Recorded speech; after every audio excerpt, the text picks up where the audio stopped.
Hello everyone, welcome to my YouTube channel care education purpose. তোমরা সবাই কেমন আছো? আশা করি ভালো আছো।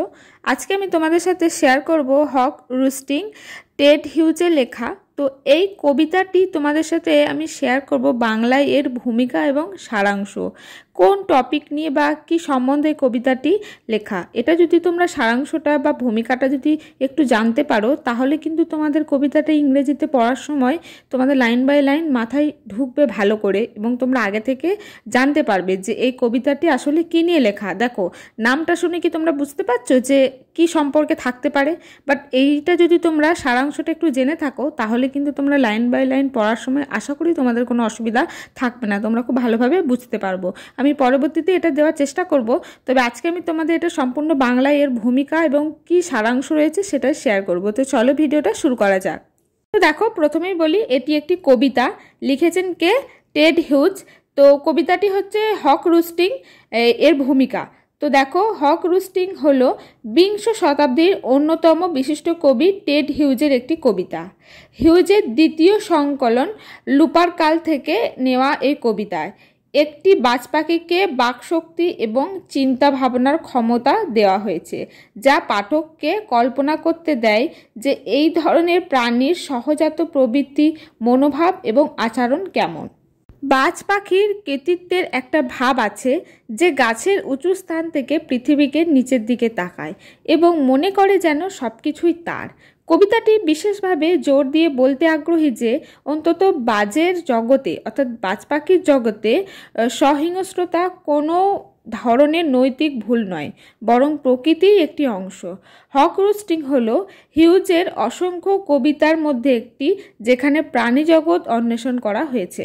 তাহলে এই কবিতার কি, সেখানে হিউজ যে কবি সে লিখেছেন তার স্পেশাল করে প্রাণী জগৎকে ফুটিয়ে তোলার জন্য তিনি এই কবিতাটি লিখেছে, যে তাদের কি ধরনের তাদের মনোপ্রবৃত্তি, তো সেটাই তিনি এই কবিতায় তুলে ধরেছেন। এরপরে আসি হক রোস্টিংয়ের সারাংশ। তো চলো শুরু করি। তো দেখো, আমি একটা বাজ পাখি, চোখ বন্ধ করে বনের চূড়ায় বসে আছি। আমি কিছুই করছি না। আমার মাথায় বাঁকা ঠোঁট এবং পায়ের বাঁকা নোকের মাঝখানে কোনো মিথ্যা স্বপ্ন দেখছি না। ঘুমের মধ্যে আমি স্বপ্ন দেখি যে আমি আমার শিকারকে নিখুঁতভাবে মেরে খাবো। তো এইখানে দেখো, এটা বাজ পাখি যে কেমন তার প্রবৃত্তি, মনোভাব, সেটা এখানে কিন্তু ভালোভাবে বলা হয়েছে। গাছগুলো আমার জীবনযাত্রার সাথে খুবই মানানসই। আমি যে বাতাসে ভেসে থাকি এবং সূর্যের আলো আমার জীবনযাত্রার সাথে পুরোপুরি খাপ খায় বলে মনে হয়, এবং পৃথিবী আকাশের দিকে মুখ করে আছে, তাই আমি এটি পরীক্ষা করতে পারি। এটা তার মানে কি, তার প্রকৃতি সম্পর্কে যে মনোভাব সেটা এখানে বলা হয়েছে। আমার পা ডালের সাথে শক্ত করে আঁকড়ে ধরে আছে। আমার পা এবং প্রতিটি পালক তৈরি করতে লক্ষ লক্ষ বছর লেগেছে। কখনো কখনো আমি যখন সৃষ্টির অন্যান্য পণ্য ধরি, তখন সেগুলি আমার পায়ে ধরে রাখি। দেখো, এখানে কি বাজ পাখির যে পালক সেটি কিভাবে সৃষ্টি হয় সেটা বলা হয়েছে।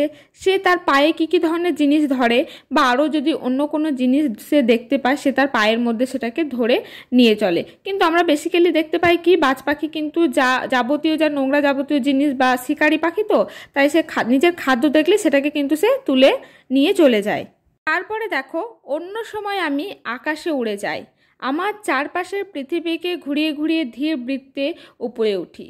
আমি যখন যেখানে ইচ্ছা হত্যা করি, কারণ পৃথিবী আমার চতুর কিন্তু মিথ্যা যুক্তিসঙ্গত চিন্তাভাবনার আমার কোনো লাভ নেই। আমার ভদ্রতা আমার শিকারের মাথা ছিঁড়ে ফেলেছে। এভাবেই মৃত্যুকে বিতাড়িত করা হয়, আর আমার একমাত্র সত্য পথ আমাকে সরাসরি জীবনের মধ্য দিয়ে নিয়ে যায়, অন্যদের মৃত্যু ঘটায়। আমার কর্মের জন্য কোনো যৌক্তিক যুক্তির প্রয়োজন নেই। আমি পৃথিবী আর সূর্যের মাঝখানে উড়ে বেড়াই, আর এটা সবসময় এইভাবেই ছিল। আমার দৃষ্টি কোনো পরিবর্তন হতে দেয়নি। আমি চিরকাল এই রকম জিনিসই রাখবো। তো দেখো, এই যে মেন কবিতাটি বলা হয়েছে, বাজ পাখির সে তার জীবন ধারণ কিভাবে করে। তারপরে দেখো, সে আরও কি ধরনের সে তার মনোভাব, মানে সে প্রকৃতি সম্পর্কে কি ভাবে, আর তার কেন পরিবর্তন হয়নি, কারণ প্রকৃতি তাকে নাকি পরিবর্তন করতে দেয়নি। তো এইখানটাই পুরো কবিতায় কবি তার পুরো যে জীবন কাহিনী, অর্থাৎ বাজ পাখির জীবন কিভাবে চলে সেইটাই কিন্তু এই কবিতায় তিনি তুলে ধরেছে।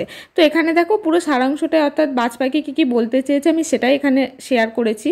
তো এর লাইন বাই লাইন তোমরা যখন পড়তে যাবে তো এর আরও গভীর বিশ্লেষণ আছে, প্রত্যেকটা লাইনের অনেক মানে হয়। কবিতাকে কিন্তু যে যেমন খুশি ভাবে কিন্তু প্রেজেন্ট করতে পারে, সেটা তার নিজস্ব ব্যক্তিগত ব্যাপার। শুধু লাইনটার সঙ্গে যেন তার মিল থাকে কিছুটা, তার মনোভাব যেন প্রকাশ পায়। তো আজকের ভিডিওটি এই পর্যন্তই। যদি ভিডিও ভালো লাগে একটি লাইক করে দিও। তোমরাও লাইন বাই লাইন পড়ে বোঝার চেষ্টা করো প্রথমে। যদি কোনো অসুবিধা থাকে তখন আমাকে কমেন্টে জানিও।